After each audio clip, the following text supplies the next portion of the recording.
For 34 years, the name Margaret Jane Shupe Smith drifted like a ghost along the riverbanks of Kentucky.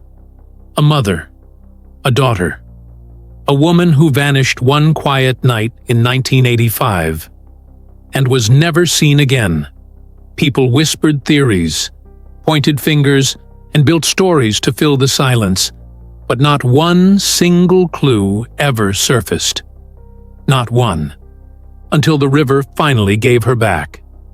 It started with a routine depth scan. Cold gray water, the kind that hides more than it reveals. The sonar image on the screen formed a shape no one expected. Not a rock, not debris, but the unmistakable outline of a car resting deep beneath layers of silt. A car trapped in a slow-motion burial for decades. As divers dropped into the dark water, visibility dropped to nearly zero. Every movement stirred clouds of mud older than some of the people on the recovery team. Hands swept along the metal frame, feeling for details eyes couldn't see. A mirror, a license plate, a cracked window. Then someone felt something no diver ever wants to feel on a missing person search. Fabric, bone, human remains. Within seconds, everything changed. 34 years of mystery compressed into one chilling moment beneath the surface. When the vehicle broke the surface and the river drained away from the windshield, people watching on shore felt time stop. This wasn't just a car.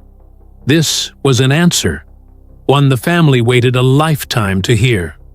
And the truth inside it would finally confirm what really happened the night Margaret disappeared. Her story didn't end in a rumor. It didn't end in a theory. It ended where no one ever thought to look. Until now. To understand how Margaret Jane Shupe Smith ended up at the bottom of a river, you have to understand the world she disappeared from.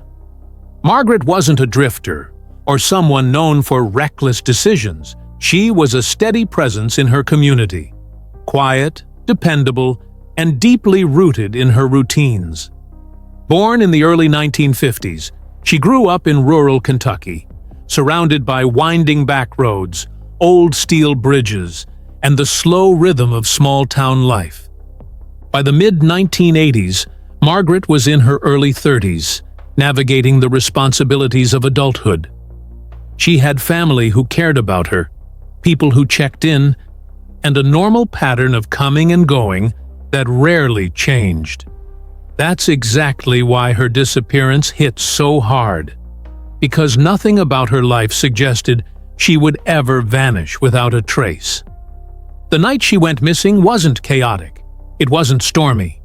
There was no dramatic fight, no suspicious person waiting in the shadows.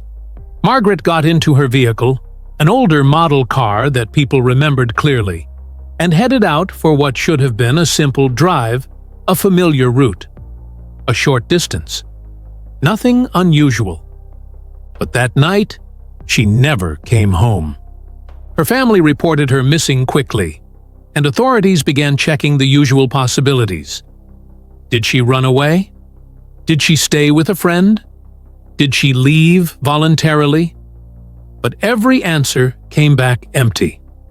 Her bank accounts remained untouched. Her phone never rang. Her car never turned up. It was as if she had slipped between the cracks of the world and vanished. Search teams scanned the area, but this was the 1980s, before modern sonar, before high-resolution mapping, before today's fast-moving digital alerts. Rivers were checked, but only from the surface. Lakes were noted, but not thoroughly scanned. And with no witnesses and no evidence of a crime, the case cooled faster than anyone expected. Over the years, Margaret's disappearance became another name on a list. Unsolved, unexplained, quietly aging in a file cabinet. Family members grew older, some passed away, but the question never left them. What really happened? Some believed she simply drove off the road accidentally on a dark stretch of highway. Others believed something more sinister happened. But with no car, no remains, no trace, there was nothing to prove either theory. Decades went by. Entire neighborhoods changed. Bridges were rebuilt.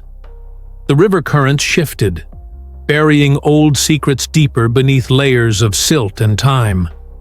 But Margaret's story wasn't over. It was waiting, quietly, patiently, in the cold, black water below. In the days and weeks after Margaret Jane Shupe Smith vanished, the search felt urgent, determined, and deeply personal. Local deputies combed through back roads, logging turns, and gravel paths where a car could slip out of sight. Volunteers walked creek edges, scanning brush and tree lines. Family members posted flyers, made calls, begged for information, anything that could point to where she went that night. But from the very beginning, the search suffered from one devastating limitation. No one had any reason to believe her car had gone into the water. That single assumption would cost decades. Authorities focused on land. They checked parking lots, roadside ditches, wooded areas, and abandoned properties. Helicopters scanned stretches of highway, looking for the gleam of metal beneath tree cover. Investigators interviewed anyone who might have seen her on the road. But the trail was cold, almost unnaturally cold. Her vehicle didn't show up on any tow reports. No witness reported hearing a crash. And because the section of river near her route looked calm and safe from the surface, nobody identified it as a priority search zone. Back then, underwater investigations were limited, expensive, and usually done only if there was direct evidence pointing to water. Skid marks, broken rails, debris. Margaret's case had none of that. Days turned into weeks. Weeks into months. The early energy faded, replaced by doubt and speculation. Investigators eventually reached the point that haunts nearly every missing person case. The point where there is nothing left to do but wait. And so, the file went quiet. As the years rolled on, different detectives inherited the cold case. Each reviewed it. Each found the same problem. No physical evidence, no leads, no direction. Without new information, the case simply stood still. Meanwhile, the river changed. Storms reshaped its banks. Floods shifted sediment. The water rose and fell with the seasons, burying anything beneath it deeper into the mud. If a car had indeed slipped into the river that night, which nobody could prove, the water would have hidden it quickly. By year 10, nature would have taken total control. By year 20, the vehicle would look like part of the landscape itself. That's exactly why Margaret was never found. The real answer was sitting there the entire time, completely invisible to the naked eye, concealed under mud, silt, and 3 decades of shifting current. Yet all it would take, after 34 years of grief, confusion, and quiet heartbreak, was a single sonar scan to break the silence. It began with a simple pass across the river. Nothing special, nothing dramatic. Just a quiet sweep of sonar across a stretch of water that had never been fully searched. On the screen, the riverbed showed its usual shape. Silt ridges, fallen branches, old debris. Then something appeared that didn't belong. A perfect, unmistakable outline. A roof, a trunk. 4 wheels buried halfway into the river floor. The image was so clean, it froze everyone in place. This wasn't scrap metal or a discarded object. This was a car, a full-sized vehicle sitting upright as if parked by an invisible hand. It was positioned in a pocket of deeper water, hidden by decades of shifting mud and low visibility. From the surface, no one would ever guess anything was there. Divers suited up immediately. The water was dark, cold, and cloudy. Visibility was nearly zero. Every foot they descended, sunlight vanished. At the bottom, the river felt still, like time had stopped around the vehicle. The divers had to work by touch, tracing the metal with gloved hands.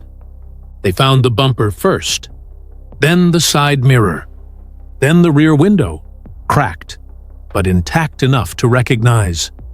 One diver brushed away thick mud from the license plate.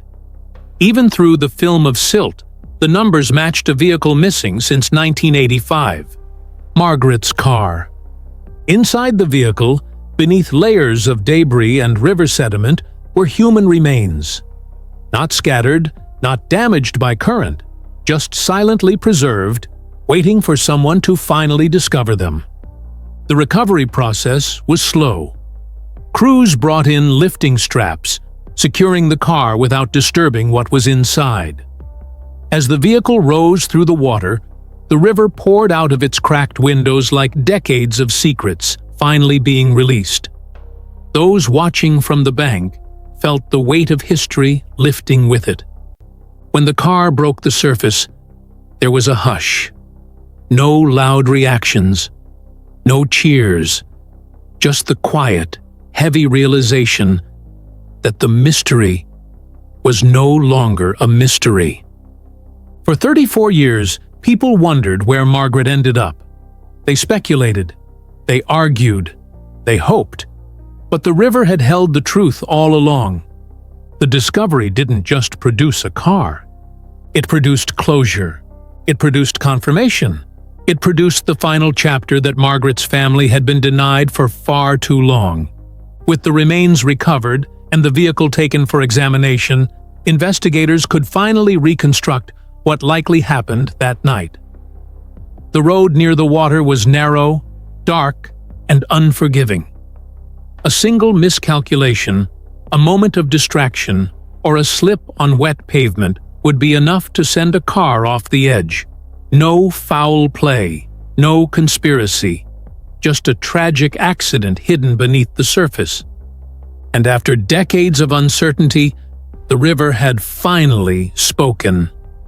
The confirmation that the remains belonged to Margaret Jane Shupe Smith brought both relief and heartbreak to the people who had carried her memory for more than 3 decades. For her surviving family members, it was the first time in 34 years that they could finally stop wondering where she might be. The discovery didn't erase the pain, but it ended the unanswered questions that had haunted them. The investigation that followed was straightforward. The condition of the car, the position of the vehicle, the lack of external damage. All evidence pointed to a tragic, accidental drive into the river on that quiet night in 1985.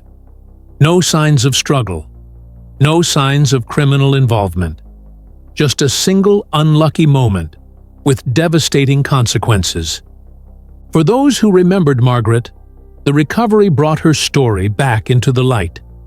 People who hadn't spoken her name in decades found themselves talking about her again. Not as a mystery, but as a person whose life finally received its proper ending. The community honored her with the respect she deserved, acknowledging the years her story remained hidden beneath the water. And for anyone who has ever lost someone without answers, her case became a reminder that closure doesn't always come quickly, but it can come even after decades, even after hope seems foolish, even after the world has moved on. Margaret's discovery wasn't just the end of a cold case, it was proof that the truth waits, even when we don't know where to look. Her story now stands as a powerful message. Sometimes the answers are closer than we think, quietly waiting beneath the surface, untouched by time, ready to be found. If you want more true crime stories where long-lost answers finally rise to the surface, if you want mysteries solved, cases reopened, and decades-old disappearances brought into the light, Then don't leave without subscribing. Because here, every missing voice gets heard. Every forgotten case gets a second look. And every story, no matter how old, gets the ending it deserves. Subscribe, turn on notifications, and stay with us. The next mystery might be the one you've been waiting for.